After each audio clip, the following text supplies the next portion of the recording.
All right, so welcome everyone to this talk, continuing from last time where we introduced the idea of the free energy and worked through an example of free energy asymptotics. That's the bottom row there. That's the bottom row there. So we were there, and that last level up there is on our goal today.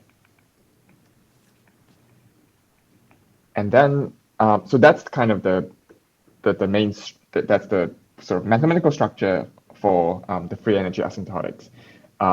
To get to the actual free energy asymptotics, there is some so resolution or singularity would be needed,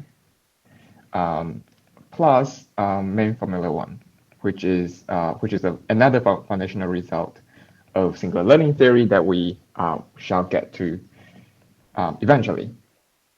Okay, so that's our goal. So kind of a word of warning for the next hour. It's going to be very calculation heavy. But I hope to emphasize the chain of ideas that lead to the result. So I guess you in the audience can either look out for those ideas, and I will try to emphasize them, or you can try following details and do stop me if if it becomes unintelligible. Bring it on, I say. Sorry? I said, bring it on. Bring it on. Sure. Okay, cool. All right. So let's again set up the notation and sort of review where we were last time, just very quickly, because this is part of the chain of ideas, and it's kind of a core part of it, the innovation of SLT. So it's bear repeating. So we have the true distribution, and from the true distribution, we independently sample a bunch of data, n of them, and then we want to model those data with a model parameterized by W, which lives in a parameter space, capital W, which is a subset of the d-dimensional Euclidean space, and we endow that parameter space with a prior. Okay, so the quantity that we want to estimate is the partition function, which is the normalizing factor for the base posterior, and that's the formula. And where ln is the log loss, and it's given by the average of the logs of the likelihood function. Well, negative of that. So it's average of over the empirical data. Okay, so this is ultimately what we want to get to. But that's a very unwieldy expression. Also, the free energy, because this is called the free energy asymptotic, is the negative log of that. Negative log of the partition function. So the idea is to do two steps of pre-processing to get to something we can handle.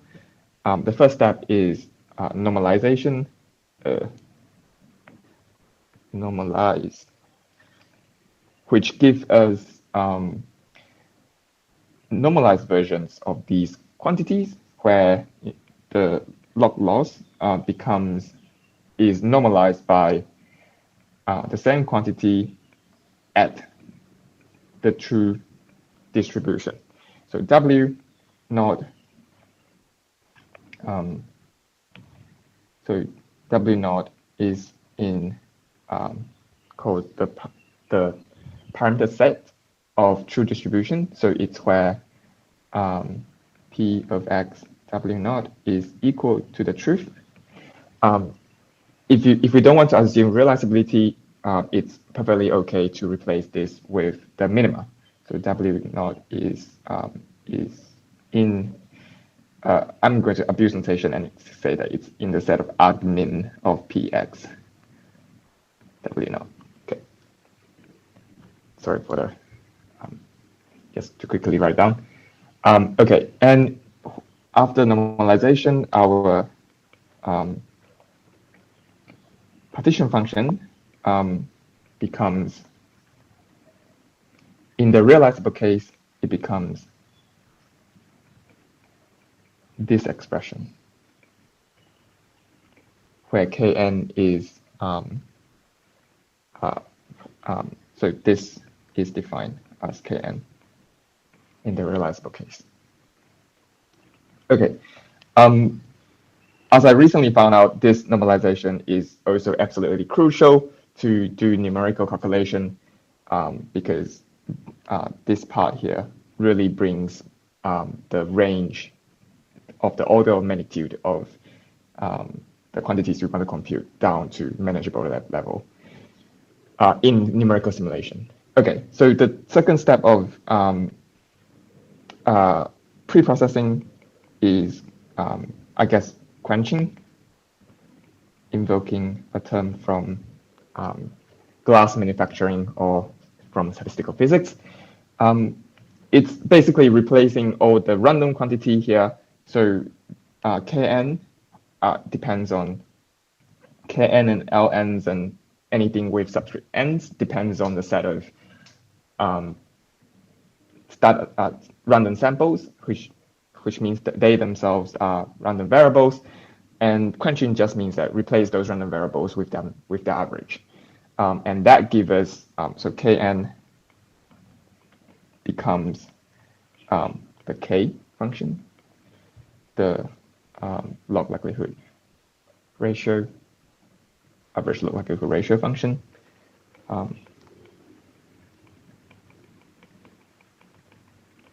Which is that. And we get the Laplace integral that we want. So the Z becomes this deterministic form. And that we started here. Well, we started here last week, and we are going to continue here. And the idea is that once we get a handle on this, we will go back up the chain, and we will be partially up this chain of processing. Okay, let's go to the next board.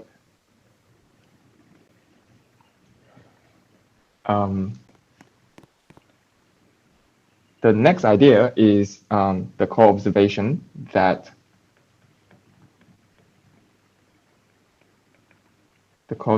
allows us to get a handle on Zn, which is that last expression.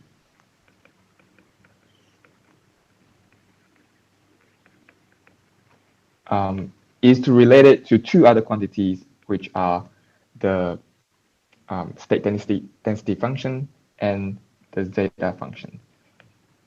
These are the expression where delta is the Dirac delta,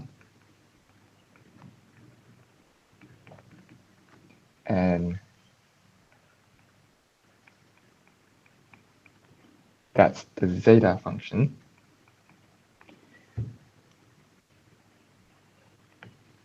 The main observation is that these quantities are related by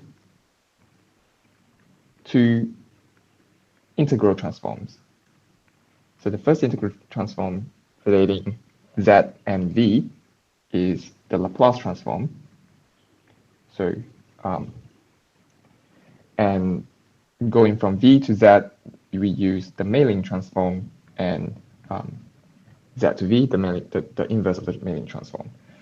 Some caveat is that some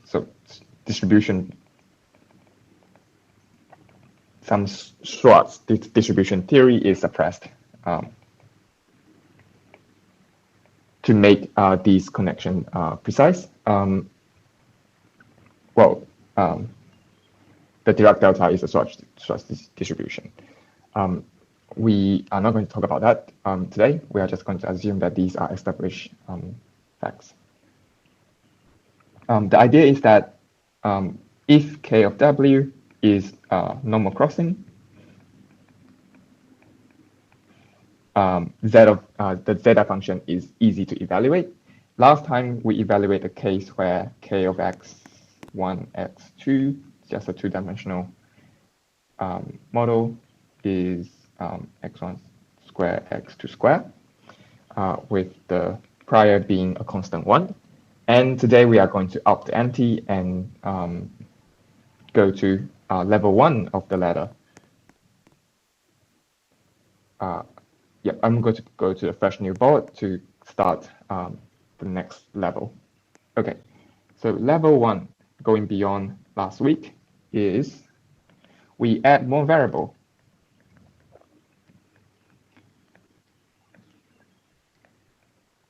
So last week we did a specific case of two variables. Today we are going to do a case of arbitrary number of variables, where x is now a vector going from x1 up to xm.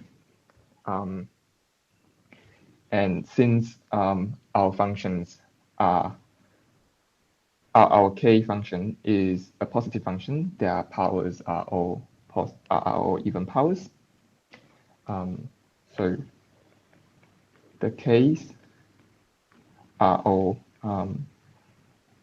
positive integers, non-negative integers. And we also generalize our prior to prior in normal crossing form as well.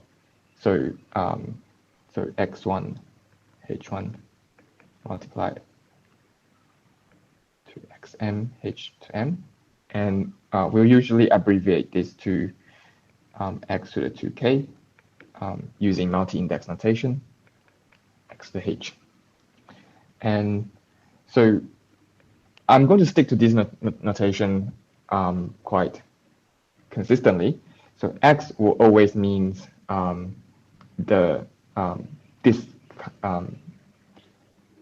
let's talk about x later, but m will always mean the number of x's.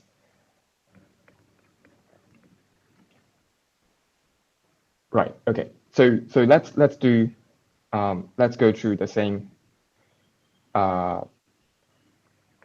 steps we did to derive the asymptotics using the example last week, but today it's going to be a much more involved computation. So we start with the zeta function.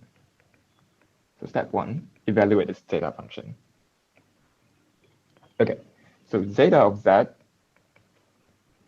is equal to, well, it's equal to kx to the z,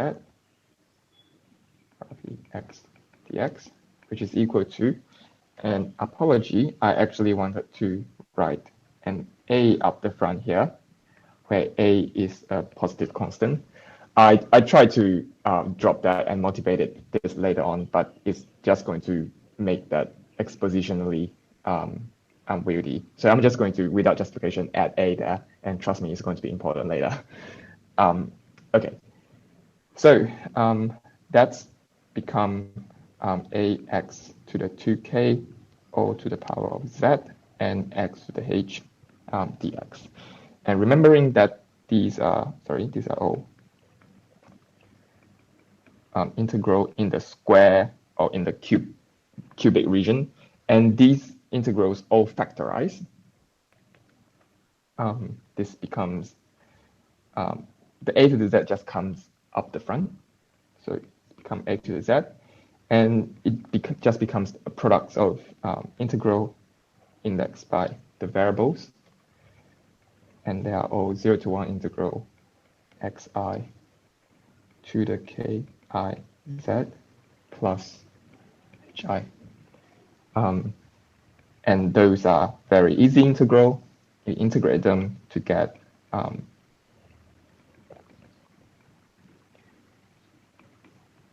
2kiz plus hi plus 1.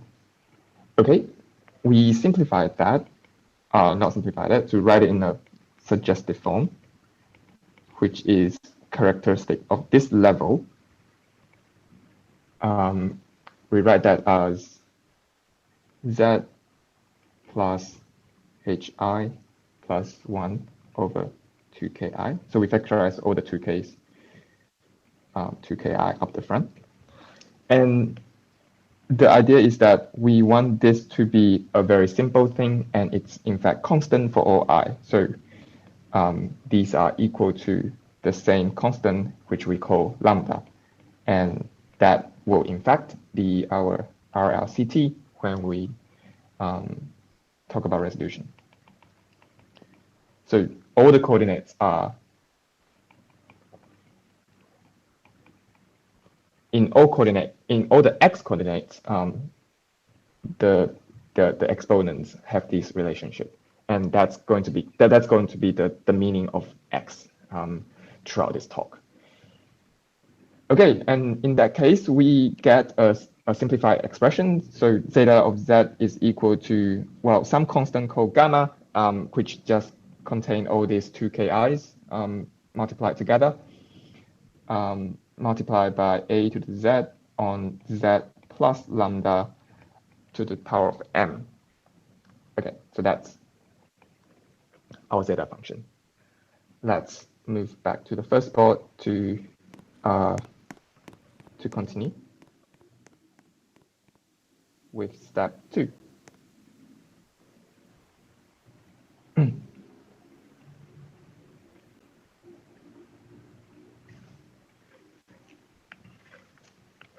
So step 2, we do the inverse Mailing transform.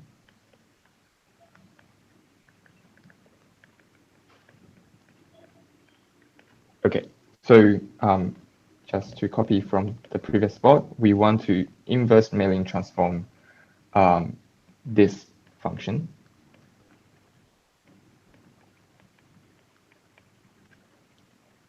Okay, it's note that this is meromorphic on C. In fact, it only has one pole. So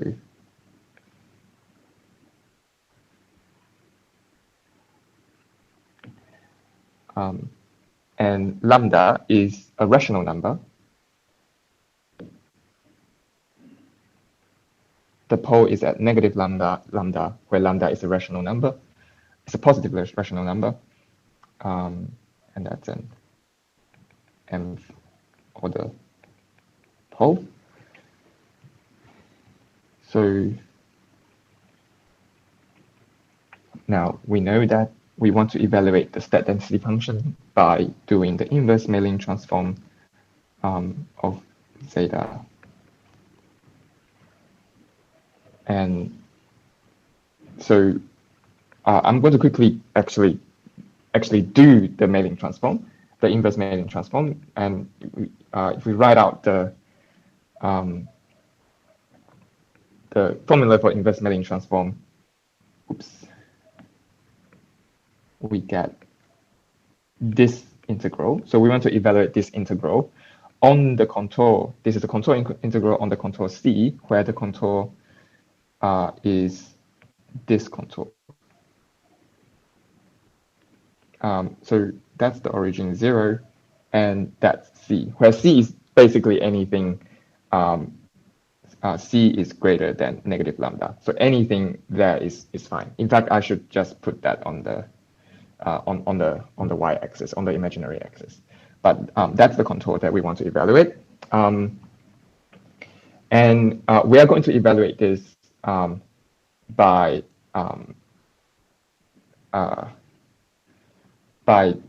doing that. So we are going to evaluate this closed contour in which case we can use either the Cauchy integral formula or residue theorem, and take the limit as this radius, as the radius of this semicircle goes to infinity, as r goes to infinity. And then that will give us our inverse Milling transform. Let's write that out. We get gamma over 2 pi I of the contour C, and it's equal to a to the z, t to the negative z minus 1, z plus lambda to the m dz. And this here is equal to 1 over t times e to the z log a on t. Okay, so 1 over t doesn't matter. So that is the numerator in the Cauchy integral formula, for instance. And the one thing to note is that this contour here, if you want to evaluate this contour and claim that this semicircular contour is equal to the to integrate on that straight contour, the diameter contour, we need to prove that the arc contribution to the contour goes to 0 as r goes to infinity. We can either use Jordan's lemma for that, or just or straight up just use integral bound on that. It's not hard, except we do need to be careful that log t, this term here, the sign of that term, if the sign of that term is positive, so if basically it's saying that if t is less than a, if the sign of that term is positive, then that semicircular arc does decay to 0. Otherwise, if it is if t is greater than a, then that contribution, as I've drawn the green arc, that does not decay, in which case we need to close the contour on the other side, in which case we don't pick up any residue. So so v of t is equal to 0 for t greater than a. Okay, the integral is just 0. All right, for the contour contribution on the other side, it's just equal to either use the residue formula or Cauchy integral formula to get that. So it's the n-1 derivative of the expression on the numerator evaluated at the pole, which easily gave us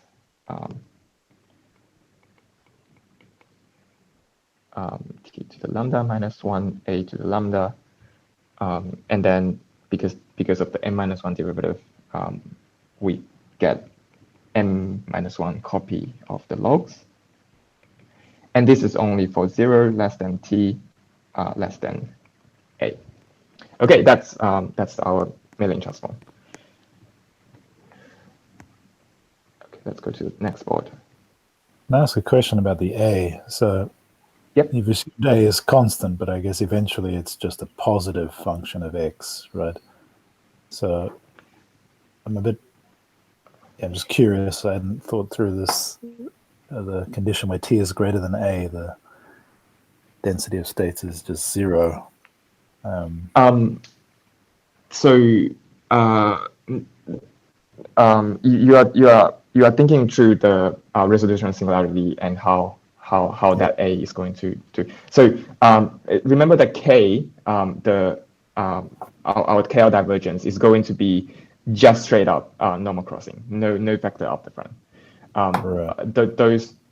Those factors out the front is pushed to the prior, and so that will be handled on the next level. So this a is actually there for a different reason, which you will see very soon. Okay, cool, thanks. Yeah, cool. Okay, next board. Okay, now that we got our state density function, what we will do in step 3 is to do the Laplace transform to get from state density function to the asymptotics of Zn. Okay, and this is going to be illustrative of the process that we will use in the next level as well. So let's have a go. So Zn is the Laplace transform of the state density function, which is equal to, I'm pulling the constant up the front, and this is where the a appears, right? So it's 0 outside when t is greater than a, so the integral only goes from 0 to a, and e to the negative nt, t to lambda minus 1, and there's a to the lambda term which does not depend on t. Let's put that up the front, and log a on t to the power of n minus 1. Okay, so the next step is to do a substitution of t prime equal to n over a t. And I'm going to, after substitution, I'm going to write t prime as t again.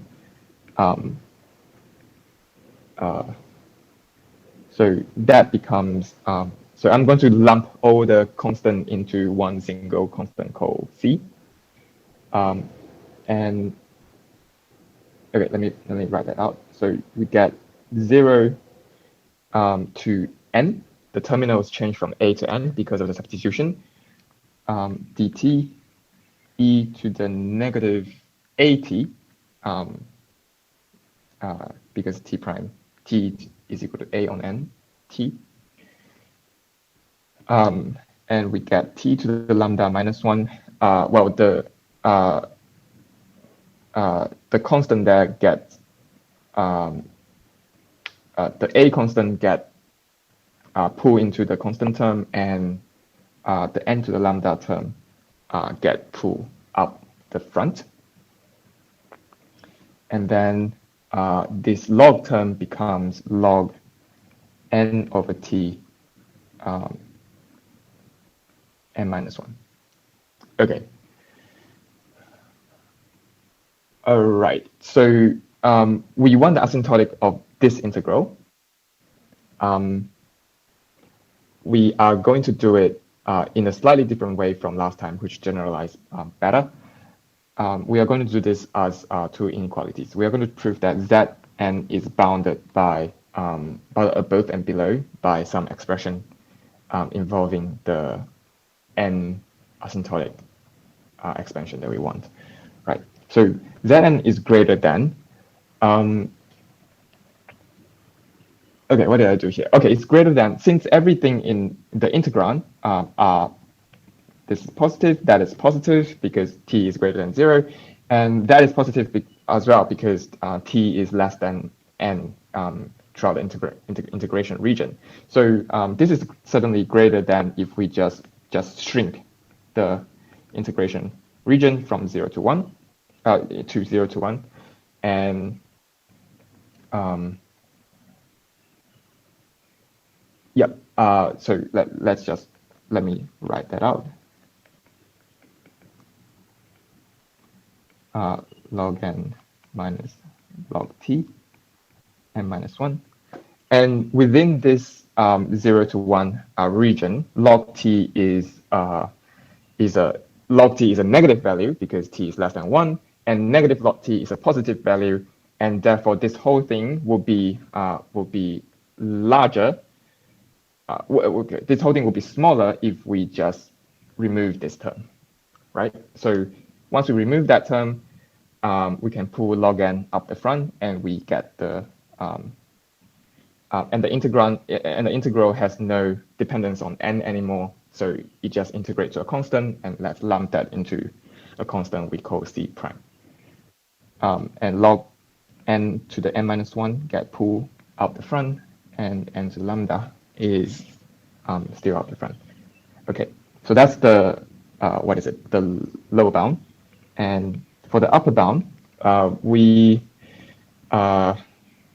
do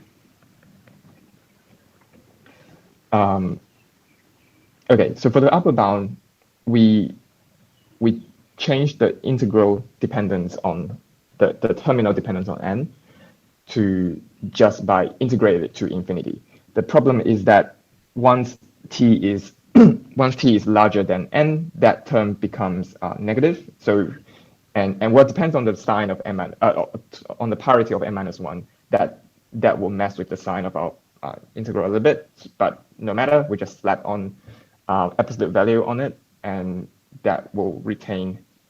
Actually, this is just kind of a triangle inequality as well. You can slap on triangle inequality on the whole thing to get the following expression. So that's less than integral from 0 to infinity of, so that's positive, that's fine, of the modulus of log t to the n minus 1. Which is equal to, and I'm going to use the binomial theorem to expand that. I think there might be a quicker way in this case, but that's, I'm going to just use the binomial theorem. So j equal to 1 to m of n minus 1, which is j of, well, the log n term is always positive. Sorry.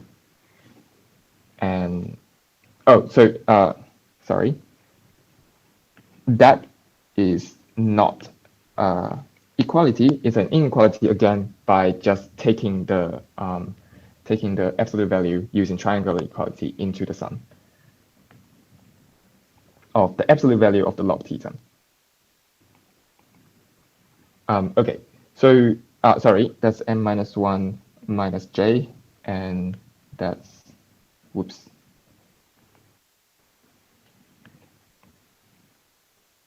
And that's j. Okay. Well, this is the only dependence on n inside the integral, and it would be larger if we don't have this j, which is always less than n minus 1. If we don't have that j, making the power smaller and smaller. So if we just remove that, and we can slap on inequality and pull out log n to the n minus 1 all the way up the front, and the integral are all independent of n, and those are just integrable functions which you can check by some integral tests. Yeah. Okay, so that's, and lump the integration into a constant called c prime prime, and we get log n to the n minus 1 over n to the lambda. Okay, and that is our asymptotic. Well, it's an upper and lower bound with the same n dependence. Hence, the asymptotic for Zn is log n to the n minus 1 over n to the lambda. Okay. Cool. Okay. let's go to the next level. That's I think we might be faster now that the complicated ideas are out of the way. So level 2, I'm calling last week level 0, by the way. So this is level 2. Level 2, add irrelevant variable. So we are going to add a variable that we shall henceforth call y, which has exponent k primes, and the prior exponent instead of h is h prime. And the idea is that adding these does not change the asymptotic. So recall before that the non-primes exponent satisfy the relationship lambda is equal to h1 plus to k1 equal dot dot dot equal to the hm ones.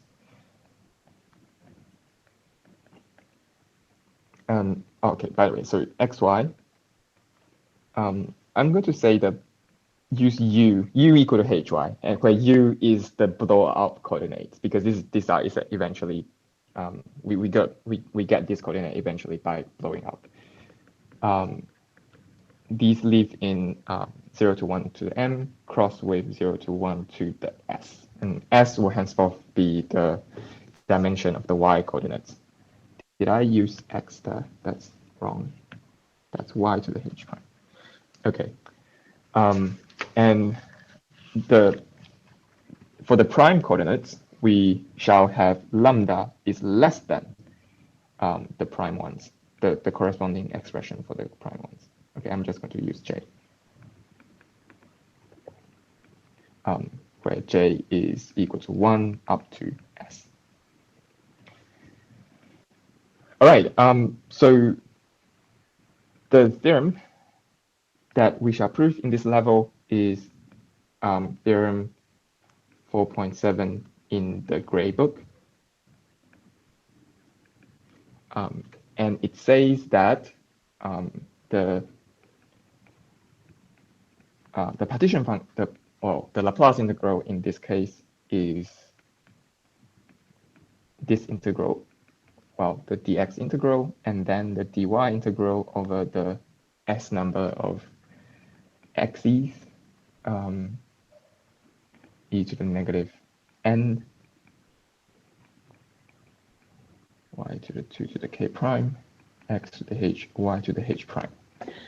Okay, this beta is added in at the moment because we can, and because it doesn't mess with any of the calculation that we want to do. But I guess more concretely and less flippantly, this is added to make the connection to thermodynamics a lot more precise, and we shall discover its use in the future. But for now, we just add in to strengthen our result. So that's the partition function, and the theorem is that there exists constants a1, a2 strictly positive, such that for all n greater than 1, we have the following upper and lower bound.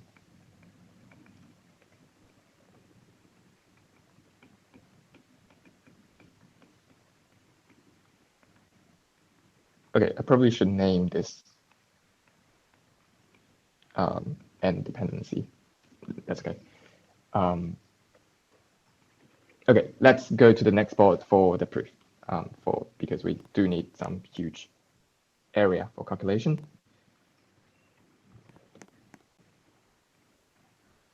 Okay, proof.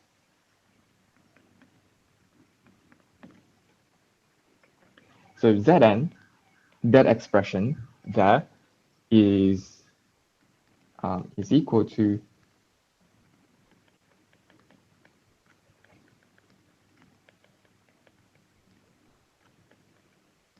e to the negative, and beta is always positive, x to the 2k, y to the 2k prime, x to the h, y to the h prime. Well, since the integration, the y integral are all between 0 and 1, so y's are all between 0 and 1. So if we just cancel that and replace that by its maximum, the whole thing becomes larger. Sorry, the whole thing becomes smaller. Hence, we have the inequality that the original expression is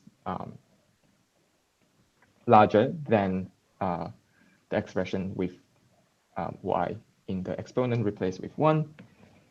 And that's so now that this exponential doesn't have y dependence, we can pull it into the pull it back into the x integral, and we get so collect the y integrals, all the y dependence, dy, y to the h prime, and the x integrals here,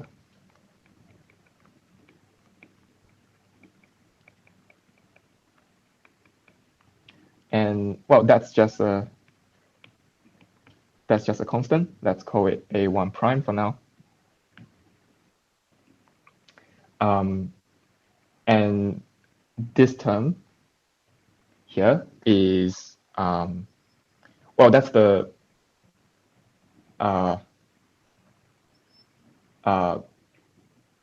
that's equal to the that's not exactly the Laplace transform, but okay, that's equal to this expression here.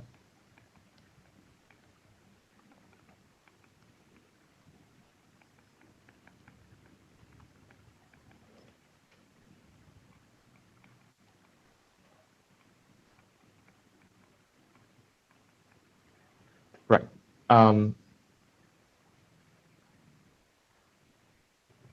Yeah, okay. I thought that was straight up the Laplace transform, but there's a step involved where we do a change of variable in t with to t over t divided by n, and that removes the n dependency in the exponent there. But just using the definition of the Dirac delta distribution, we get this equality regardless. That's kind of the proof that we did last week as well. So I hope that's you allow me to just use that expression. Yeah, I'm sold. Okay, cool. Right, and this is v of t, if you remember, and that v of t is what is the state density function that we use in our previous level, because there is only x dependence in here. So we actually do know the expression for that, and it is so this is now equal to well, the a1 prime expression is there, and remember that the v of t is only its integral is 0 beyond when t is larger than a, where a now is the n there. So it's an integral from 0 to n of dt e to the negative beta t. And then we just substitute in the expression that we found last time with a equal to n. Is t to the lambda minus 1 n to the lambda log n on t n minus 1. Okay, right, and we kind of repeat the argument we used to get the upper and lower bound for us last time. So for the lower bound, sorry, this is a prime prime now, because I have collected the constants in the state density function up the front as well. Okay, so this is equal to a prime prime pulling the n to lambda up the front and doing the same trick with shrinking the integration region, removing the dependence on n into 0 to 1, and just removing t there and introducing inequality.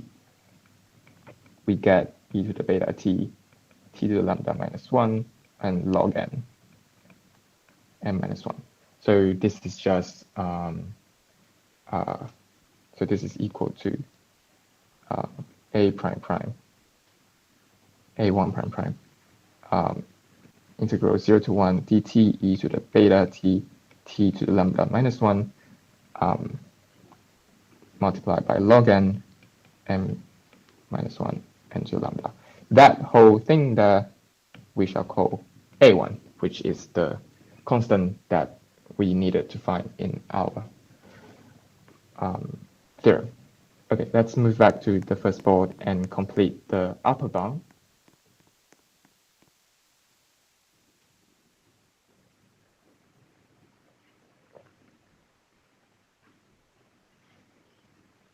Okay, so for the upper bound, we note that Zn can be written as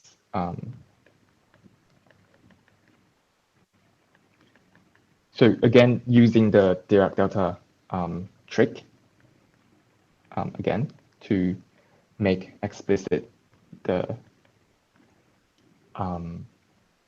state density function.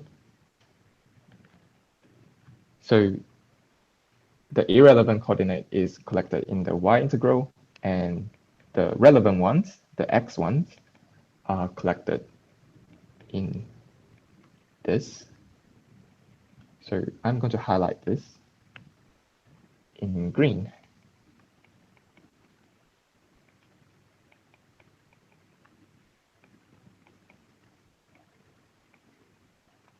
Okay, so the idea is that this integral,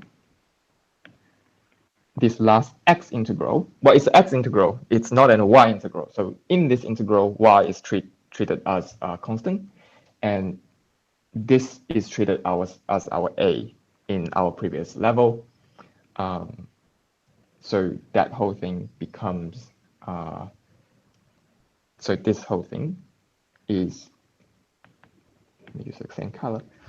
That whole thing is equal to some constant, let's call it a2 prime, times the expression that we found before with a is equal to n y to the 2k. So we get in our denominator y to the 2k prime to the lambda. So don't forget that this is just a number because it's a normal crossing, and once value for y is given, it's just a number multiplied by log. So a is again y to the 2k prime divided by t to the n minus 1. Okay, and again, this integration, this expression is restricted to t between 0 and the a constant, in which in this case again it's n y to the 2k prime. So for the upper bound, we are going to do the same trick again by saying that we are going to extend this expression beyond this domain, and we are going to integrate from 0 to infinity, but we need to slap on modulus sign. So this becomes modulus sign because beyond that region, that log becomes negative. Also, alternatively, the justification is triangle inequality. Okay. So this whole thing becomes a2 prime n to the lambda dt. This is 0 to infinity. So that originally depends on ny to the 2k, and we just extend it to infinity. Beta t, the dy integral. So we are so this term get collected together with the term up here to get h 2 lambda k prime. Okay, I'm running out of space. I'm to write the next line, t to lambda minus 1 times the modulus, the absolute value term we mentioned before. And then we are going to do the same trick with expanding this using the binomial theorem and removing the dependency on the log n of the log n term on the exponent. Okay, yeah, and taking this, using triangle inequality again to take the absolute value into the binomial expansion. So that will give us j equal to 1 to n minus 1, n minus 1 choose j.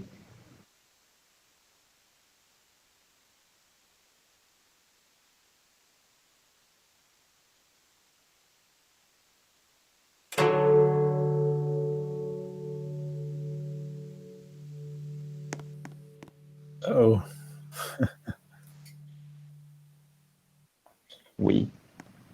at Did he die? Yeah. I guess his internet had an issue. He just rage quit in the middle of a calculation. Yeah.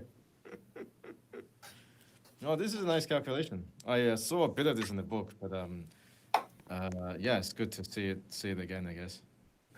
Yeah, it's Edmund is presenting in a way that's a bit clearer than what's in the book, I think. So it's Yeah. I think useful. Yeah. It looks kind of intimidating at first, but it's not so bad. Yeah, actually, when I was reading through, there's not like, as long as you can integrate, you're good, I think. Right. Yeah. Yeah. Yeah. Yeah, I think to people who are more well versed in this kind of thing, it probably looks very routine, but there's just a lot of some of the little integrals that are involved here are not things I'm used to doing. I guess I don't spend a lot of time doing Mellon transforms or that kind of thing. Right. Yeah, me either. Sorry, I got. Yeah, no problem. It's kind of. It would have been more funny if you'd been frustrated and in the middle of a difficult step and just disappeared. Well, I did work this out beforehand, so I shouldn't be like the is already over. So okay, let me complete this. So you want to reattach the speaker. So that's n-1 minus j. Sorry. You'd probably want to reattach a speaker. Huh. My connection is not very stable. I said you probably want to reattach a speaker. Oh, okay, right.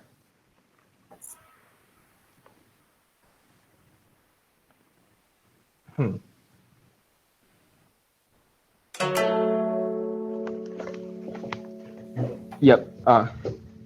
Cool. Okay, I should be attached.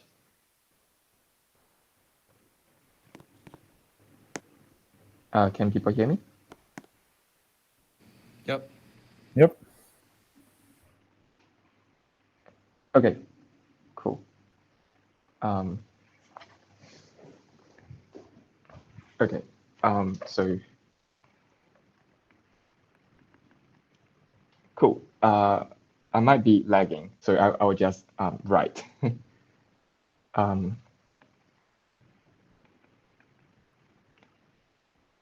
T to the lambda minus 1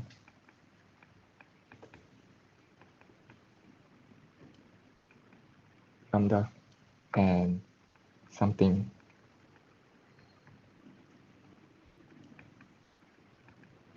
okay, so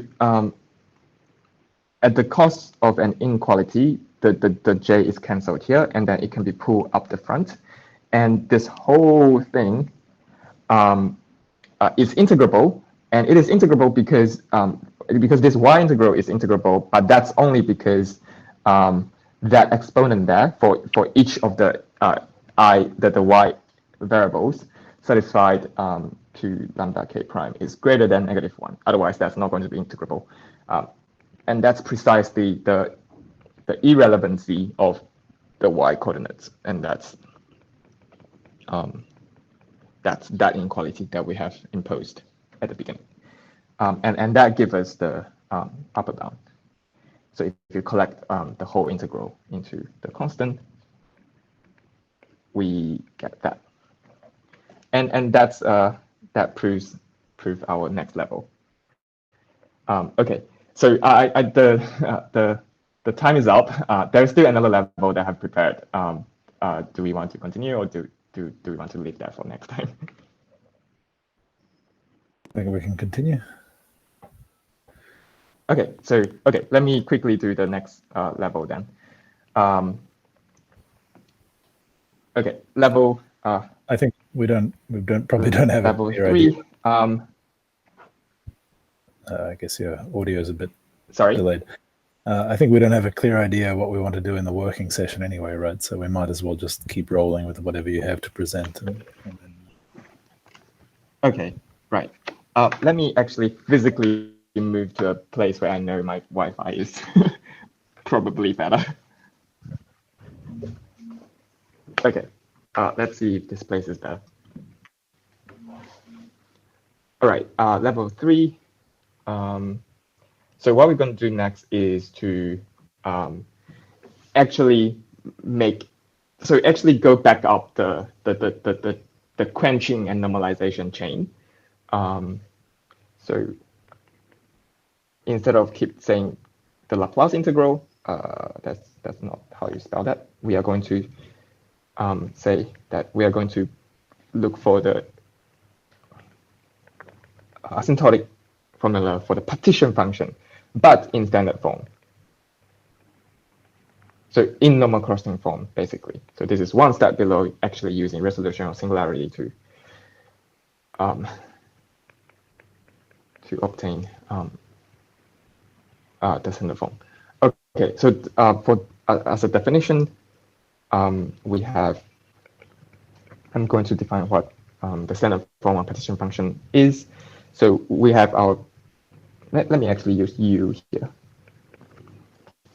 Is equal to xy. Again, it's partitioned into the relevant part and the irrelevant part, and we have that's the variables.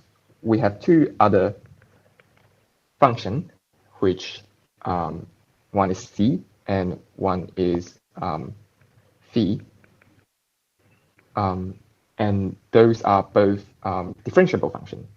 At least once, one-time differentiable. And phi, because it's going to be kind of the factor up the front for our prior, is going to be greater than 0 on the domain. All right, and the partition function is defined as so it depends on those two functions, is equal to okay, so for now, whenever I write the x integral, it's from 0 to 1. It's in this, and similarly for y. So that's equal to phi of xy, x to the h. So those normal crossing terms are still there, e to the negative n beta. So that's still the same old thing, except that there is that term, which is new. And oops, the prime coordinates are for y's, and the other term, which is the term that will help us go back from the quench deterministic stuff back into stochastic stuff. We are going to introduce the subnorm for that, because they will show up in the inequality. Okay, so the theorem is this is theorem 4.8 in the gray book. Is that okay? That same form of setup that exists constant a1, a2, such that for all n greater than 1, we have a1. I'm going to let me not be lazy. It's not going to save me too much time.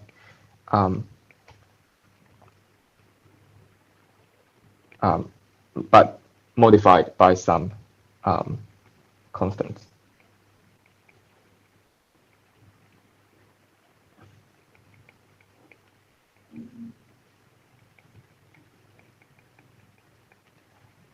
Less than equal to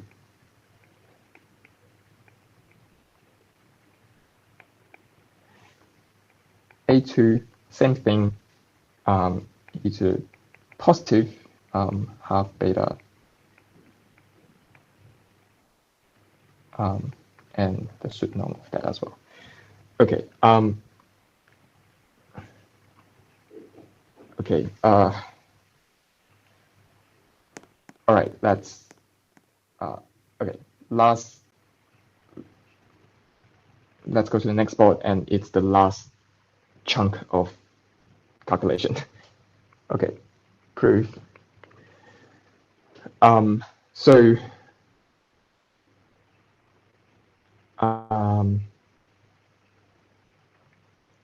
So we want to have inequality for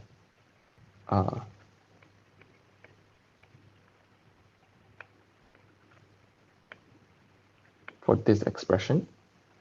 Let me write it in a convenient way. Okay, square root n beta x to the k y to the k prime. And then I'm going to put this here. So we want an upper and or lower bound for this expression. So this is easy to handle. So if you want the upper bound, take the sup. If you want the lower bound, take the inf. This part is harder to handle because ultimately we want asymptotics in n, and this n here sort of mess with the asymptotics. And this part is the familiar Zn part that we have done in previous level. The trick here is to massage this into a term that can be absorbed into where the n dependency can be absorbed into the previous familiar term, and just to observe that we can either use Cauchy-Schwarz, but I thought this is easier. So the square of anything is of any real number is positive, regardless of whether or not that's plus or minus, and that's equal to a squared plus minus 2ab plus b squared. Hence, we get that plus minus 2ab is always less than or equal to a squared plus b squared. So regardless of the sign, that's less than the same thing. That means that ab, the modulus of ab is less than or equal to half a squared plus b squared. And if we just set a equal to root n x to the k y to the k prime, so notice that the k's, there's no two k's there because some square root have been taken. And b is equal to c. And we get square root of n x to the k y to the k prime c modulus is less than or equal to half times n to the 2k y to the 2k prime. So the square and the square root, that the square is reintroduced, the square root of n is removed, and c squared. So we are going to put this in there. For the upper bound, we are just going to replace this whole thing with, actually for the lower bound, we're going to replace this whole thing with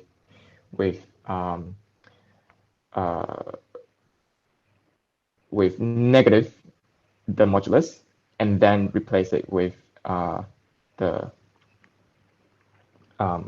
inequality on the right hand side. Okay, let me just write it. Okay. So for the upper bound, we have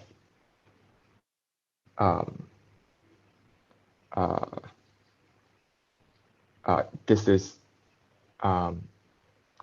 this whole thing will become larger if we replace this thing, which can be positive or negative, by just the positive part. Okay, and then it will become even larger if we replace by the right hand side of inequality, and the half n x to 2k y to 2k term multiplied by beta can be absorbed in here, and we get z to the n on 2, because we got negative n plus positive half n, that and that's how we get e to the half beta. And I have sneakily removed the dependency of C on XY by just taking the sup. And again, the phi is easily handled by taking the sup norm as well. So similarly, for the lower bound, we have that term there, plus root beta, and x to the k, y to the k prime is greater than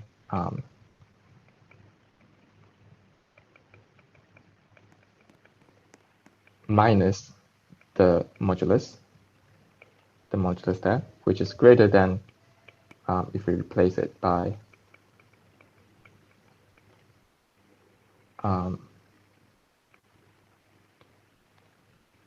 the inequality, the right-hand side of the inequality.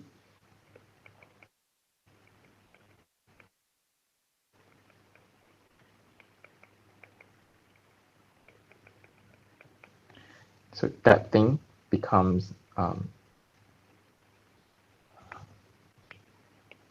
that thing looks like 3/2 n, and then we are done, and then that gives us the lower bound.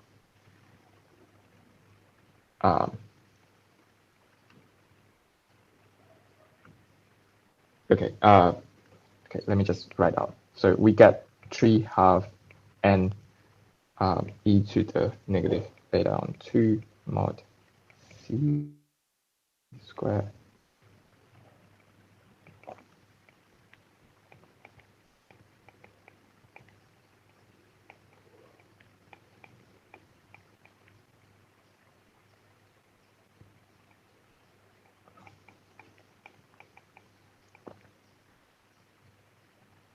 there's no negative there.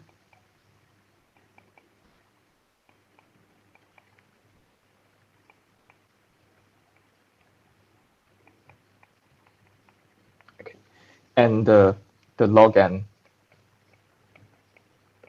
m to the n minus 1 and lambda are buried in those terms, and I'm going to claim that's the end of the proof. Okay. Okay, sorry, that's a bit rushed and No, that was great. a bit messy at the end. I had not understood that argument before, so No, I have it explained. Yeah, terrific.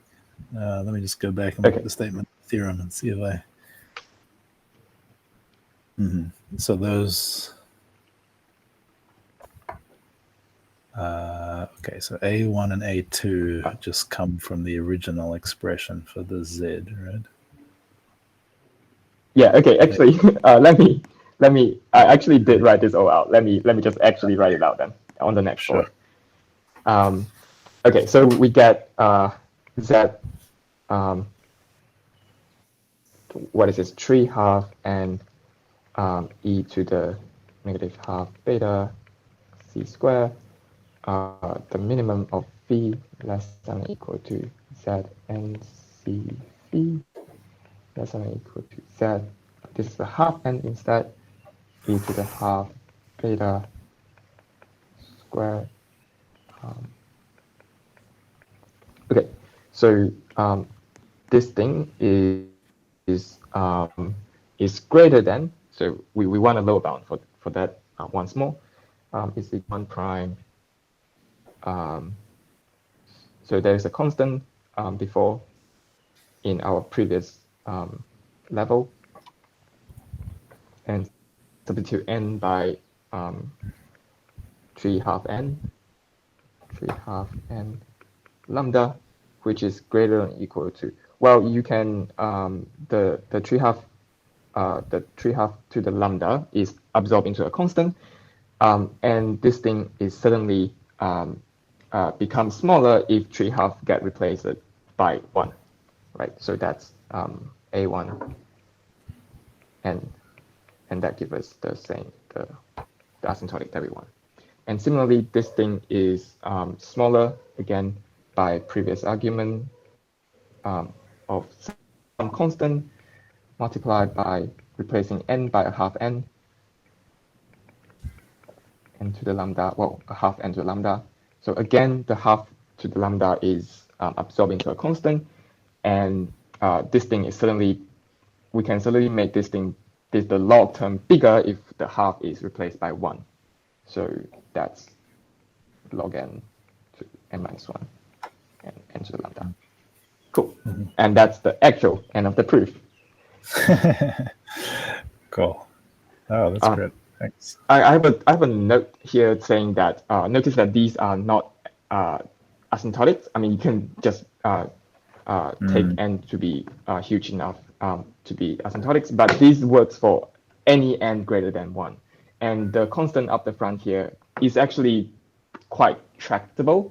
You can track it for particular problems to your hard content, I guess. Well, the only thing that needs to be tracked is lambda, and then everything else is calculation constants arising during the proof of the theorem. So it's a bit more. So if we ever needed results for finite n, we can use this. I'm a bit confused. I follow what you said here, but I'm a bit confused about, don't we need to apply this where the C actually has an n dependence? And it's sort of like k minus kn or divided by root k or something like that. Yeah, yes. Yeah. I think that's precisely where this n is not taken to infinity comes in, because all this formula applies for any n, so the n is fixed throughout. Right, and then so you didn't C actually, is Cn, and Cn is just another C smooth function. It's just that the n constant for the C dependence is handled by the fact that this inequality works for any fixed n. So. Yeah, that makes sense. Yeah, that's cool. I'm glad we got to this point.